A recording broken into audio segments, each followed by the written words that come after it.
वरिष्ठ अधिवक्ता प्रमोद कुमार द्विवेदी ने मीडिया से चर्चा करते हुए बताया कि अब पूरे मध्य प्रदेश में अंचल संपत्ति का पंजीयन पुरुषों नाम पंजीयन कराए जाने पर 12.5% और महिलाओं के लिए 10.5% की दरें लागू हैं, जो आदर्श आचार संहिता के चलते यथावत रहेगी।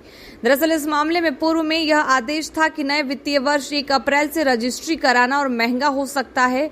वहीं इसके लिए जिला मूल्यांकन समिति गठित भी नहीं की गई थी। इस मामले को लेकर द्विवेदी ने शासन के खिलाफ कोर्ट में जाने को कहा था। इसके बाद ही नई दर को लेकर कोई आदेश नहीं आया और पुराने घरों पर ही रजिस्टर की जा रही है। प्रेस वार्ता रखी, क्या उद्देश्य? कुछ दिन पहले मैंने पत्रकार वार्ता में स्पष्ट मध्य प्रदेश सरकार को चेतावनी दी थी कि चुनाव आचार संहिता के चलते 1 अप्रैल से नई गाइडलाइन लागू नहीं की जा सकती। गाइडलाइन में कहीं कहीं पर सरकार की योजनाओं के माध्यम से लाभ प्राप्त करने का उद्देश्य छिपा हुआ है, तो कहीं कहीं गाइडलाइन कम करके सरकार को लाभ देने का उद्देश्य है। गाइडलाइन से एक पक्ष लाभ प्राप्त करेगा तो एक पक्ष हानि प्राप्त करेगा। गाइडलाइन कोई आवश्यक वस्तु नहीं है कि उसे लागू किए बिना किसी का जीवन नहीं चलेगा। चुनाव आयोग से अनुमति लेना पड़ेगी, तो बिना चुनाव आयोग से अनुमति लिए गाइडलाइन लागू कर दी गई तो मैं न्यायालय की शरण लूँगा। कल रात को महानिरीक्षक पंजीयक का पत्र जारी हुआ है, जो पत्र मैंने आप लोगों के समक्ष रखा है।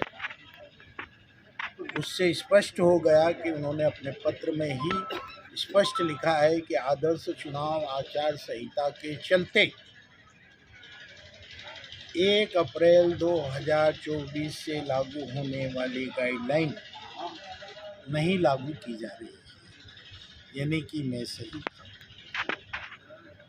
कहते हैं कि एक जुगनू भी अंधेरे में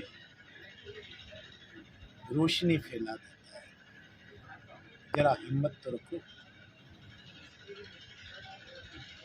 सन 2023 अभी तक जो रजिस्ट्रियां हो रही थी 31 मार्च यानी कल तक, उन्हीं पर आगे भी रजिस्ट्रियां होंगी जब तक चुनाव आचार संहिता समाप्त नहीं होती और नए सिरे से सरकार कवायद नहीं करती। मैंने आप लोगों को केवल इसीलिए आमंत्रित किया है कि गलत का विरोध आम आदमी भी करे, निर्णय उसके पक्ष में भी होता है। मैं प्रदेश के और शहर के उन तमाम नागरिकों को जिन्होंने सरकार के विकास के लिए रंग पंचमी जैसे त्यौहार को अधूरा छोड़ते हुए अधिकारियों ने रंग पंचमी के दूसरे दिन वाले अवकाश को बलाए ताक में रखते हुए इंदौर के वकीलों ने और अन्य जनता ने रविवार को और छुट्टी के दिनों में भी रजिस्ट्रार कार्यालय में जाकर के सरकार का खजाना भरा है। वे सब बधाई के पात्र हैं, परंतु अधिकारियों की तुगलकशाही के चलते जो परेशानियां और जो भय का वातावरण जनता के बीच में बना, कम से कम अधिकारियों को इसके लिए माफ़ी मांगना चाहिए। साथ ही साथ मैं स्पष्ट आरोप लगा रहा हूं भारतीय जनता पार्टी के नेताओं पर कि वे अपने अधिकारों को समझें। जिला मूल्यांकन समिति में उनका एक विधायक साथी नामांकित होना चाहिए। पूरे प्रदेश में सभी जिलों में उनके एक विधायक नामांकित होने चाहिए, जो मध्य प्रदेश के सरकार के अधिकारियों ने नहीं किया। अब कम से कम वे इस बाबत आचार संहिता खत्म होने के बाद पहल करें।